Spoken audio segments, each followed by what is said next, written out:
Budget থাকে এগুলো দেয় না ঠিক মতো। আর দুর্নীতির কথা, এখান থেকে কয়েকটা গাছ বিক্রি করে নিয়েছে।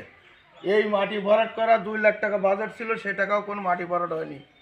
পাইলিং করার জন্য ওই সব ওই পাট ফেলানো আছে, ওখান থেকে 2.5 লাখ টাকার একটা বাজেট ছিল, সে টাকাও কোনো কাজ হয়নি।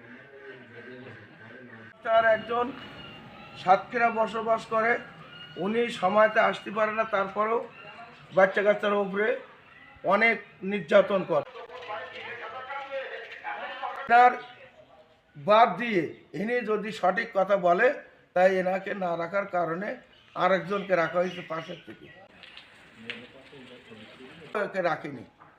এ শক্ত কথা বলবে, তাই পাশের একজনকে সদস্য রাখা হয়েছে, তাকে জমিদাতা বানানো হয়েছে।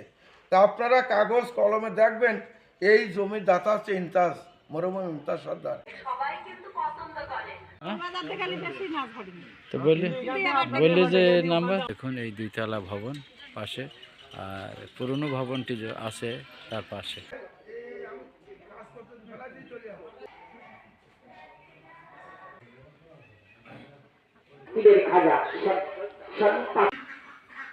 একদিন এই স্কুলের সমস্যা হয়েছিল, এক ছাত্র গার্জেন তার বাচ্চাকে মেরেছে, মারলে উনি, এক তুই এখানে কী করতে আসিস, 2-1 কথা ঝগড়া বাঁধিয়েছে। একজন প্রধান শিক্ষক, উনি যদি পার জুতো খুলে ছাত্র গার্জেনের মুখে মারতে যায় যে তোর জুতো মারব।